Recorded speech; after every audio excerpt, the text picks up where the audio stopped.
を外して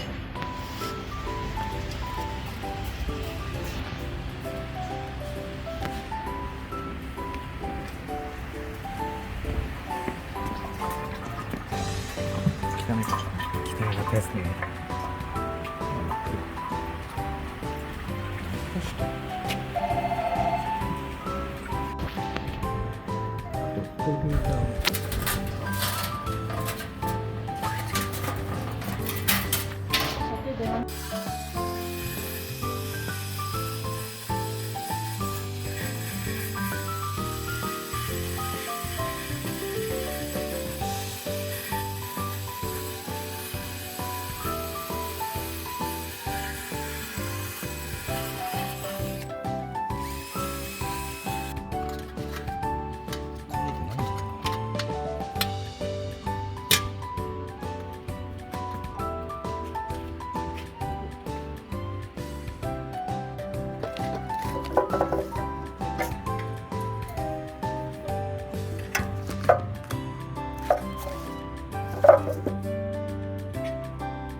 はい、ということでね、オイルパン戻したので、新油を、4リッターぐらい入れてからエンジンをかけていきたいと思います。車は4型のハイエースですね。走行距離はちなみに12万7500キロのハイエースです。じゃあちょっとエンジンをかけていきますか。よ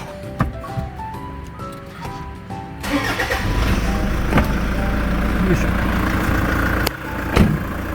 そしたら新油と古いのが混ざってくるんですね。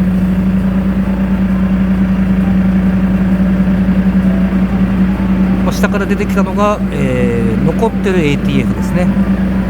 新しいオイルと古いオイルが混ざり合って結果的には汚れてるというところですね。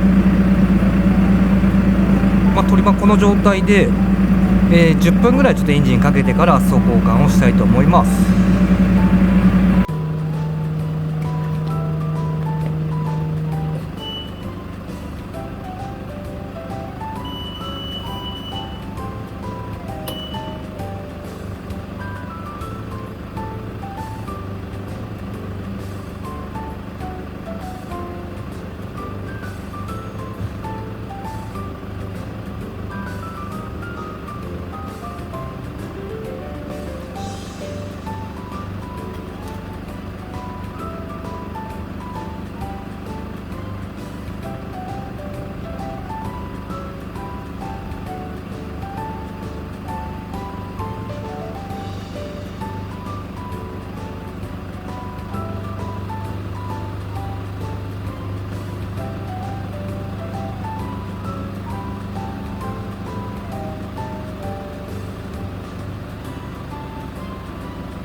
はい、2回目の圧送交換終わりまして、2回やってこんな感じで、クリーニングモードも終わったんで、8.8 リッターが2回と4リッターなので、何リッターまあ、20何リッターの交換が終了しました。じゃあ機械から外していきます。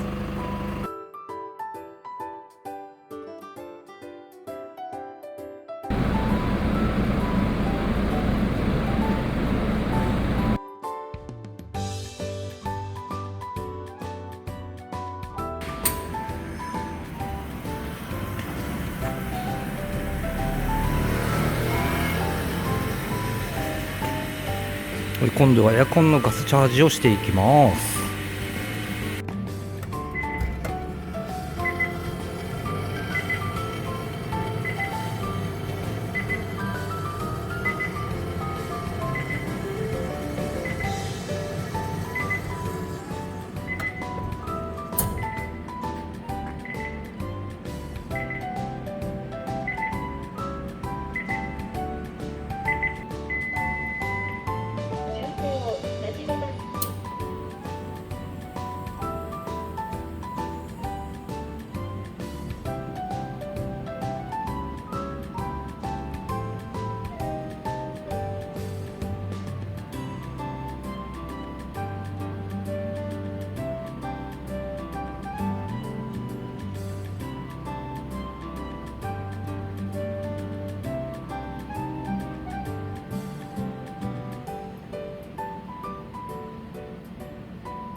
一応終わったんですけど、結構入ってましたね。75g だけ不足でした。まあまあ入ってましたね。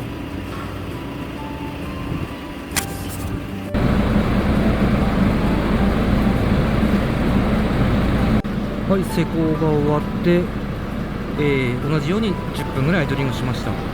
今 9.8 度ですかね。9.8 度、冷えすぎやないかこれ。9.7 まで来ましたね。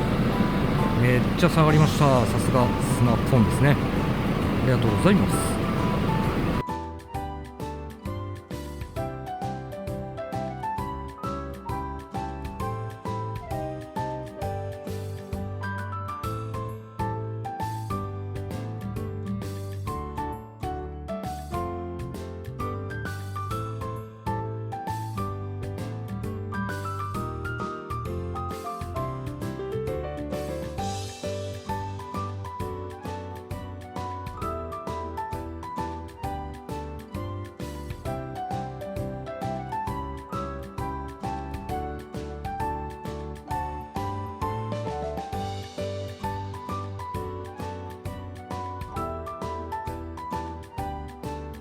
いやいや、ありがとうございます。